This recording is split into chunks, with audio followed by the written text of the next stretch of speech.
Hi there and welcome to the Met Office forecast for the week ahead. A week of significant temperature contrasts from the exceptionally mild south to the north, where it's going to turn colder eventually, but actually we start off mild across all parts with low pressure again coming at us from the southwest, and this moist and mild airflow bringing weather fronts in from the Atlantic and some wet weather from the word go across western parts of the UK. Those bands of rain pushing through northern England into southern and central Scotland, Northern Ireland by the afternoon. Drier for a time across much of England and Wales before another spell of wet weather pushes back into Wales and the southwest. Mostly dry for East Anglia and the southeast, even if it is going to be largely cloudy.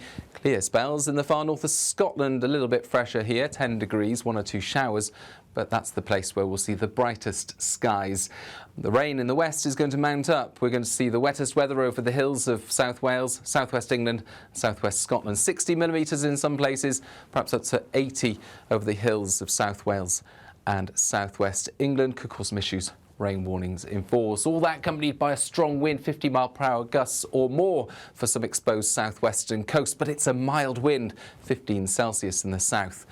And that mild air stays with us in the south, at least, throughout much of this week. Those temperatures not dropping very far by night either, staying in the teens in places because we've got this southwesterly airflow just carrying on throughout the next few days, whilst it starts to change in terms of the wind direction further north. High pressure builds in across Greenland and Iceland, and that's going to push these fronts through and eventually bring colder air. But for Wednesday itself, we've got two weather fronts lying across the UK, one stalled across the north of Scotland and one lingering across the southeast, and in fact pushing further rain back in by the end of the day across many southern parts. So a gap in between, some decent sunny spells for Northern Ireland, southern Scotland, northern England, North Wales, but either side of that some wet weather. Heavy rain continuing across the north of Scotland, Orkney, but clearing across Shetland later on, and then it turns colder in the far north. Meanwhile, this band of rain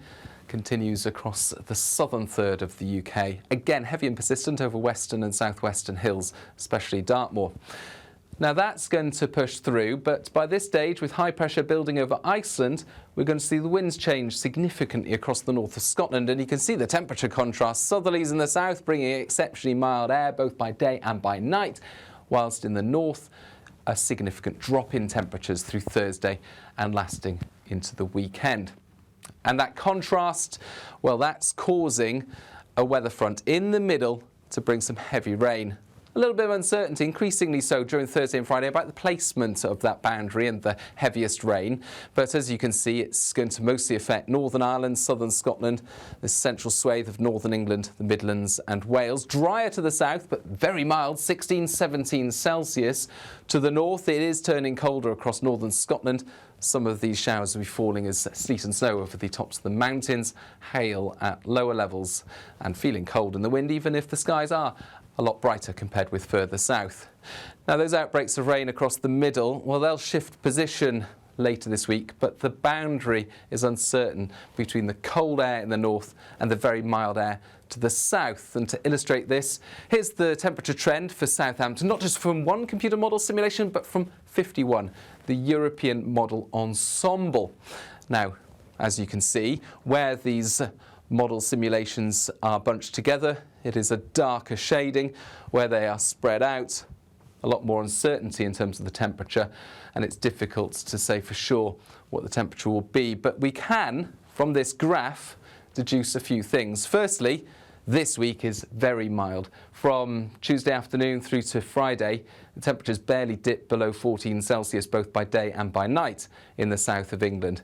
Then most of the models do drop things off into the weekend. You can see this shading here, but not all the models, about a third of them or so, keep things mild. So there's the uncertainty, most likely turning colder into the weekend, back to mid to high single figures by and large, but not necessarily certain for that because there are some models that keep it mild. More on why that's happening in a moment. Inverness shows a very different temperature trend. yes, it starts off relatively mild, but not as mild as Southampton. Then we've got this temperature drop, and much more confidence about the temperature drop occurring during Thursday, and this extreme contrast between north and south of the UK for Thursday and Friday. And greater confidence that it's going to stay cold in Inverness, in the north of Scotland, through the weekend and into the start of next week. So, big temperature contrasts by Friday, and in between that mild air to the south and the colder air further north, we do have the band of rain. Like I say, some uncertainty about its placement at this stage. But it looks likely that Scotland, Northern Ireland, Northern England will be cold, albeit bright, with some wintry showers over the hills of northern Scotland, but otherwise plenty of sunny spells, so cold and crisp after a frosty start. Further south, 15, 16 Celsius, possibly even higher if that front's a little further north. It could be 17 or 18 Celsius in the south on Friday. That's what I mean by these significant temperature contrasts. And as we go into the weekend, what looks most likely is that the high pressure to the north will elbow its way further south and lead to colder but brighter weather across most parts. However, there is that question mark over the far south and southwest.